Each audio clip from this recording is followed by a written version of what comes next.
Graça e paz, irmãos e irmãs, com muita alegria que eu quero compartilhar com você nessa noite de sexta-feira, mais uma palavra de Deus para fortalecer você, para abençoar a sua vida.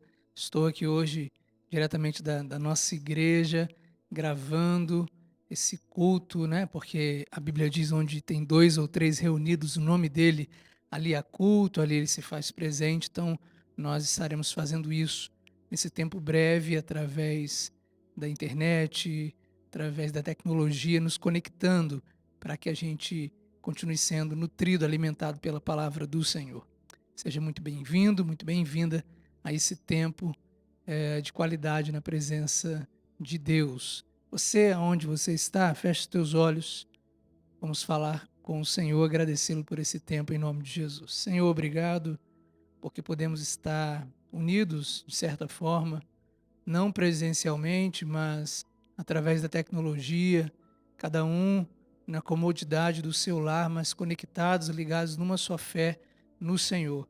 Nos abençoe nesse tempo de qualidade. Fale conosco e nos transforme mais uma vez, porque cremos na tua palavra e que ela tem poder para isso, em nome de Jesus. Amém e amém. Louvado seja o nome do Senhor. Eu quero compartilhar com você a carta de Pedro, 1 Pedro, capítulo 5, versículo 7. Primeira carta de Pedro, capítulo 5, versículo 7, que vai dizer assim para nós: lancem sobre ele toda a vossa ansiedade, porque ele tem cuidado de vós. Vou ler novamente. Lancem sobre ele toda a vossa ansiedade, porque ele tem cuidado de vós. Amém. Irmãos e irmãs, eu não tenho dúvidas que nós estamos ainda sofrendo, né, com essa situação que está acontecendo no mundo, a pandemia, que já está aí caminhando para o seu segundo ano. Daqui a pouco fecha esse ciclo, 2 anos, né, de pandemia. Alguns dizem que vai chegar a 2 anos, outros dizem que 1 ano e pouco, enfim. Nós estamos aí nesse 1 ano e pouco de pandemia. E aí, dentro desse contexto, está inserido rico, pobre, branco, negro, casado, solteiro, flamenguista, vascaíno, botafoguense, por aí vai, tricolores, ou seja, todos, sem exceção. Eu estou aqui descontraindo um pouquinho nesse início, mas todos nós estamos sofrendo de alguma maneira. E o texto que a gente leu, ele vai falar um pouquinho disso. Só para vocês compreenderem o contexto desse recorte que a gente leu, eu quero trabalhar com vocês o que o apóstolo Pedro tentou trabalhar mais ou menos ao povo, que ele estava muito preocupado. Aqui, para você entender, Pedro está preso em Roma e ele escreve uma carta muito preocupado, porque a igreja de Jerusalém, que até ontem ele estava pastoreando com Tiago, né? Agora essa igreja está dispersa, porque os romanos haviam entrado em Jerusalém através de um imperador muito cruel e que colocou todo mundo para correr. E aí os anos vão se passando, então Pedro ele sabe que agora os cristãos estão cada um no seu bairro, cada um na sua casa, tipo a gente nessa quarentena, né? Mas estão em outros países. É a saída dos judeus de Jerusalém para algum lugar do mundo, é um termo conhecido na teologia como diáspora. É aí que começa o conceito de que em todo lugar do mundo tem um judeu, porque eles se dispersaram, né? Então essa carta é fruto de uma preocupação do apóstolo Pedro, dizendo: onde está esse povo? Cadê esse povo? Será que eles estão no YouTube assistindo o culto? Ou será que eles só dão play e vão para a cozinha fazer a janta? Ou será que eles vão dar uma volta e depois eles assistem o culto? Onde será que está esse povo? É mais ou menos isso que o Pedro está dizendo. É lógico que, no outro contexto, eu estou aplicando para a nossa vida. E olhem só como Pedro começa a carta. Pedro, Ele dizendo, apóstolo de Jesus Cristo, aos eleitos de Deus, peregrinos dispersos no Ponto, na Galácia, na Capadócia, na província da Ásia e na Bitínia, escolhidos de acordo com o pré-conhecimento de Deus Pai, pela obra santificadora do Espírito, para a obediência de Jesus Cristo e a aspersão do seu sangue, graça e paz lhes sejam multiplicadas. Ou seja, Pedro aqui representa o coração de um pastor que desejava unir a igreja que pastoreava. Confesso a vocês que não foi tão simples, principalmente ano passado, fazer os cultos online e tentar conectar a igreja, reunir a igreja mesmo distante, cada um na sua casa, foi muito desafiador. O Pedro aqui está com esse desejo e por conta do distanciamento, a única forma de tentar alinhar essa igreja, esse povo, seria escrevendo uma carta. E pasmem vocês, ele nem sabia se essa carta iria chegar. No nosso caso, se você que está me assistindo aqui agora perde esse culto, você volta aí no YouTube depois, aperta o play e você consegue assistir o culto que você perdeu. Mas aqui nesse texto não, ele está escrevendo essa carta e não sabe nem se vai chegar. E pior, nem o Novo Testamento esse povo tem nas mãos, então eles estão muito perdidos, eles estão dispersos. Mas nesse momento da história, Pedro está tentando conectar eles, né? Por que eles não tinham o Novo Testamento? Porque o Novo Testamento ainda não tinha sido compilado, né? Não tinha sido juntado as partes, porque a Bíblia era fragmentos, né? Pedaços aqui, pedaços ali, até ficar essa Bíblia bonitinha que a gente tem aqui ainda não tinha acontecido. Então, imagine a preocupação do Pedro com esse pessoal que está sem igreja, que tem no máximo alguns pedaços do Novo Testamento, tipo assim, algo sem pé nem cabeça. Então ele escreve uma carta altamente preocupado. Ele continua, versículo 2: Bendito seja o Deus e Pai de nosso Senhor Jesus Cristo. Conforme a sua grande misericórdia, ele nos regenerou para uma esperança viva por meio da ressurreição de Jesus Cristo dentre os mortos, para uma herança que jamais poderá perecer, macular-se ou perder o seu valor, herança guardada nos céus para vocês, que mediante a fé são protegidos pelo poder de Deus, até chegar à salvação prestes a ser revelada no último tempo. Irmãos e irmãs, eu não sei se vocês concordam comigo, mas fica claro aqui para mim no texto que a grande preocupação de Pedro era fazer esses cristãos dispersos focarem numa esperança viva, que de fato valia a pena pensar. A esperança de que o nome deles estaria escrito no livro da vida por meio do Senhor Jesus Cristo. Então ele manda uma carta dizendo: ei gente, não foquem nas coisas que estão rolando aqui, sabe? Nessa dispersão, foquem nas coisas que estão rolando ali. É isso que ele está chamando a atenção do povo. Olhem só, parecido com a gente no tempo de distanciamento, num tempo de dispersão, no tempo de falta de visão, de perspectiva, de crescimento, de mudança, de algo positivo que poderia ocorrer. Pedro escreve essa carta aos cristãos, apelando a eles para olharem para a eternidade, porque essa sim seria a grande esperança viva de que eles deveriam se apegar nesse tempo tão difícil. Tanto é verdade que ele continuou dizendo, versículo 6, nisso vocês se alegrem, ainda que agora, por um pouco de tempo, devam ser entristecidos por todo tipo de provação, assim acontece, para que fique comprovado que a fé que vocês têm é muito mais valiosa do que o ouro que perece, mesmo que refinado pelo fogo. É genuína e resultará em louvor, glória e honra quando Jesus Cristo for revelado. Ou seja, ele está mandando uma carta. Ele não sabe se vai chegar, mas ele está dizendo: olhem para o céu. Foquem nas coisas do céu. Não fique focando no barulho do cachorro que está latindo aqui. Mas foquem nas coisas do céu. Agora, olha que interessante. Depois dessa orientação de Pedro, aqueles cristãos dispersos sem igrejas locais, o Pedro mesmo vem dar conselhos práticos de como sobreviver num mundo obscuro sem a presença de uma igreja física.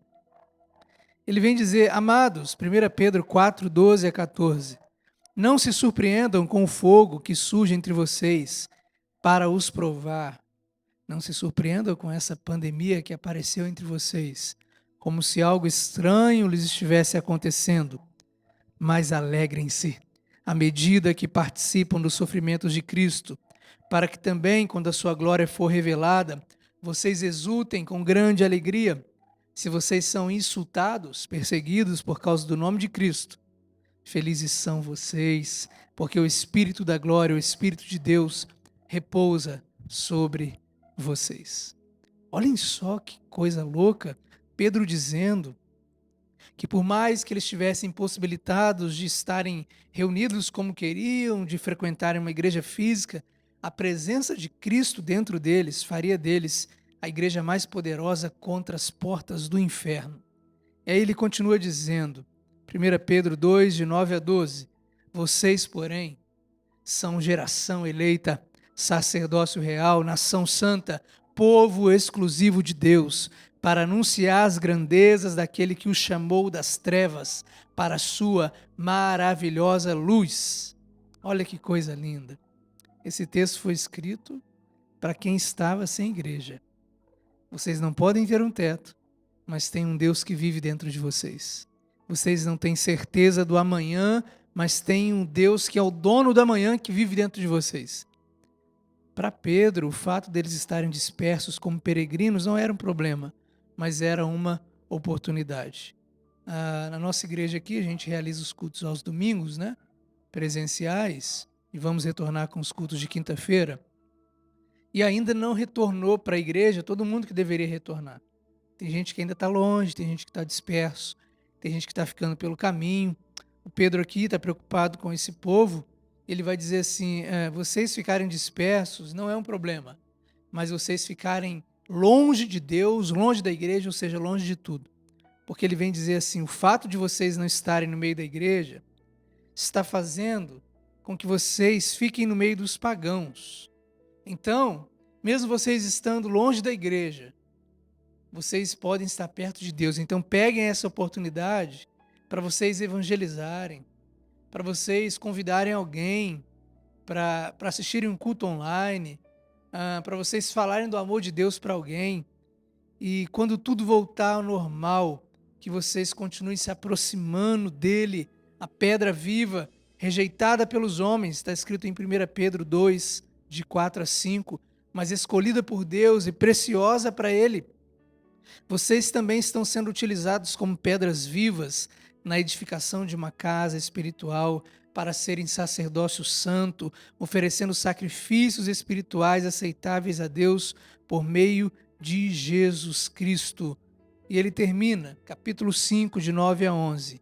Resistam-lhe, permanecendo firmes na fé, sabendo que os irmãos que vocês têm em todo o mundo estão passando pelos mesmos sofrimentos. O Deus de toda graça que os chamou para a sua glória eterna em Cristo Jesus, depois de terem sofrido durante um pouco de tempo, os restaurará, os confirmará, lhes dará forças e os porá sobre firmes alicerces.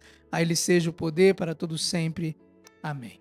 Ou seja, se cada um de nós compreendermos que somos pedras espalhadas, seremos a igreja global de Jesus Cristo.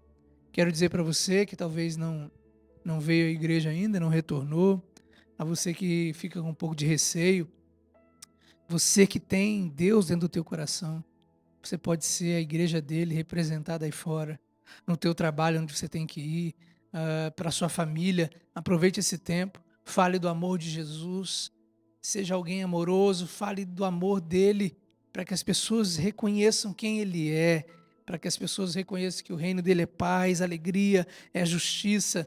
Nós, aonde formos, estamos representando a igreja do Senhor. Eu quero terminar dizendo que a situação que a gente está enfrentando está difícil sim, irmãos. Está muito complicado.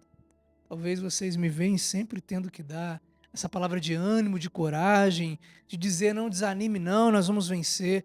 Essa é a minha função e o mínimo que vocês esperam de mim é sempre essa palavra motivacional, né? Não desista, vamos para cima, vamos embora, vamos avançar. Mas alguns estão dizendo assim, mas pastor, eu não estou conseguindo avançar. Eu estou querendo desistir, eu estou passando pelo vale. mesmo no vale, Deus está com você. É nos côvados de um vale que existem, a gente aprendeu o Salmo 23, nos côvados, nos espaços pequenos de um vale que existem as relvas mais cheias de vitaminas.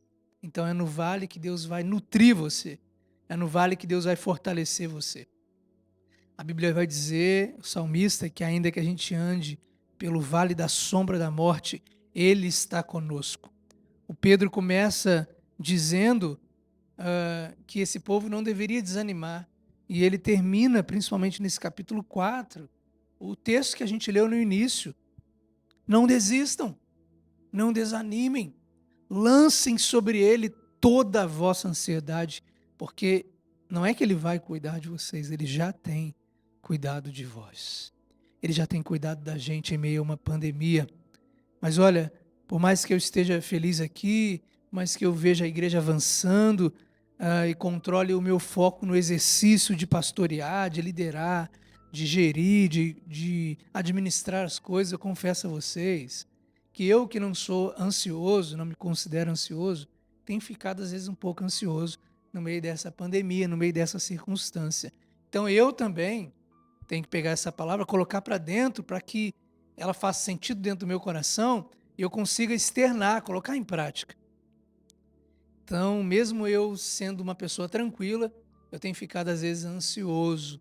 Eu fico imaginando como que Pedro escreve uma carta para as pessoas que ele não sabe nem se essa carta vai chegar. Como ele conseguia focar naquilo que ele estava fazendo? Como que ele conseguia acreditar, não desanimar nessa carta que ele está escrevendo? Ele está preso e não sabe se a carta vai chegar. Quero ler de novo o que eu acabei de falar. 1 Pedro 5:7.